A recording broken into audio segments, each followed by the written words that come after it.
Haynes, and thanks to Ran Zacharias, freelance editor. My book just came out. It's called Where Does It Hurt Now? And I've got another book coming out, I Don't Hurt Anymore. And it's going to be published when I'm dead.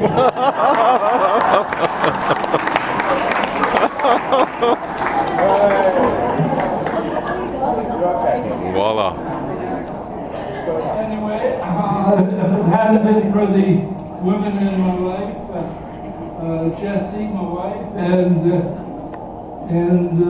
my two daughters especially. We have four daughters, but two. Elizabeth is a writer in Calgary and speech pathologist. She was great. She saw me through, so to speak. Anyway, I'm not sure about this. Anyway, I'm going to read from my book. By the way, I have a few copies afterwards if anybody's interested. It's a collection of 35 short stories. Awesome. And I'm going to read the last story first. But don't do that. Read the book as it should be read. Don't start at the back. There may be a few people that do that with the last bit. Anyway, writing funny. Comedian Lily Tomlin had a great one-liner. No matter how cynical you become, it's never enough. Writing funny can be difficult for an 85-year-old writer, a retired doctor. Some difficulty can be due to motor failure and faulty brakes, as my humor and satire lose horsepower. Perhaps I'm grinding to a halt. Is that my clutch slipping? Or has my power failed and my gaskets blown, leaving patches of oil scattered on a blank highway of pages missed? Great lines don't come easily now, and I have to detour, re-enter the idea or thought and try to make it laughable. After I had a stroke 15 years ago, I became aphasic and had a paralyzed right foot. My brain recovered and found a solution. Words went through a maze and I did communicate in an offbeat way. My right foot remains paralyzed, but my brain, until recently, worked well in the humours vein. Generally, I know that I got the better of the deal until now. The brain matter is still working, I am writing, but the gears shift slowly. So slowly that when I try to remember recent incidents and time periods, there are gaps, a slippage. Under the guidance of my alter ego and close associate, Alzheimer, from Bigger, Saskatchewan, I try to see the big picture and the big sky. However, the emptiness of Al and the vastness of unconnected ideas cloud up, and it starts to rain in my head. Al is a close companion some of the time. A sun shower dampens my dusty thoughts, and prairie winds buffer my synapses. And then I can't remember. Infernal lightning and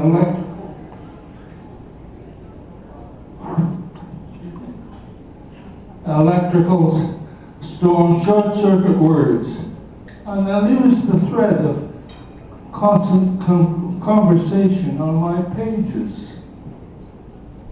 My doctors tell me, you're just getting old. But I know deep in my heart that getting old is a diagnosis that doesn't get any better. They don't have a cure or pill for me. My $5,000 hearing aids offer little solace.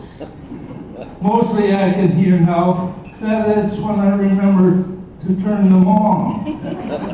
My doctors tell me I'm aging and getting an attitude problem besides. That's their problem. The same doctors have been good to me, though. I couldn't walk a block, and my right knee froze up a couple of years ago in the heat of summer. It wouldn't bend. They found a way to saw off my leg bone, thigh bone, and hammered in a new titanium knee.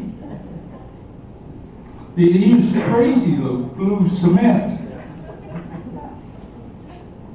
They said there was no after effects, but I could smell the epoxy cement in the recovery room at the Cleveland General Hospital. They said they used a tubeful, but it wouldn't last at all. If you read my book, you can be the judge. I don't have time for worrying. Oops, there's my attitude showing. Yes, for a while, the knee was the big ouch. But I did rehab, and the ouch got better. Those strong Amazonian physiotherapists get you going fast. Their mantra is no pain, no gain. I'm a living believer. Well, so far anyway. Now when I get up, I remember their other mantra. Nose over toes, and push yourself up out of the chair with your arms. The bone doctor said my new knee could last 15 years. For some reason, he didn't make a follow-up appointment for 2025.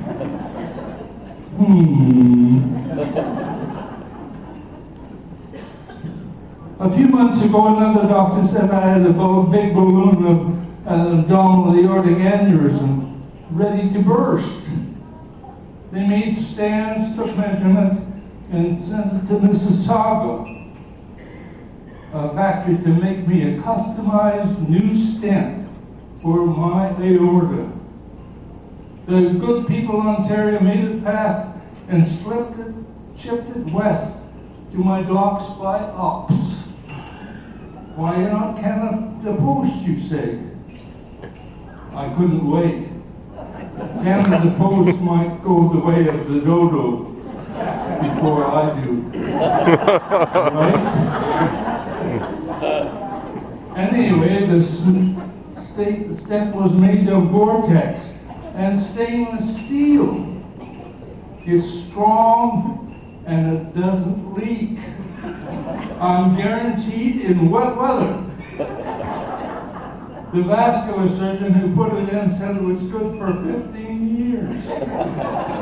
When I get to be 100 years of age, it may start to break down. Maybe. My body may have reached my deadline then, unless something else happens to me.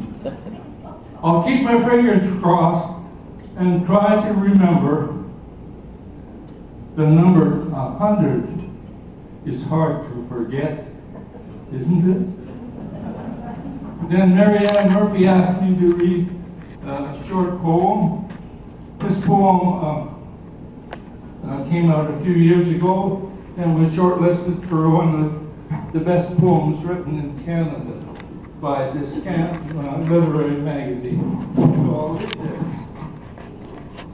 it's called I Don't Do Old.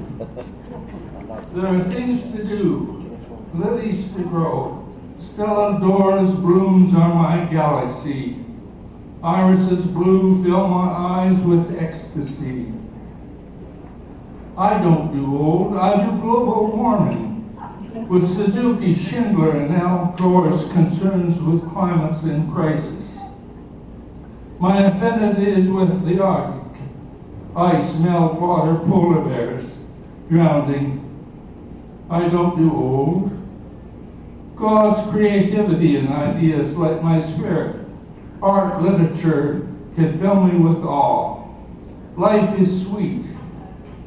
I will never age out. I don't do old. Entangling moments of laughter are the gossamer threads that tie my connections together. I won't do old.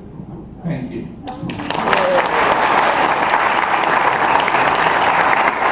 And as a cover of my book is done by my great niece, who is an architect, a portrait painter in Vancouver. And it's a picture of my mother, who was the founding member of the BAP School of Finance. Thank you.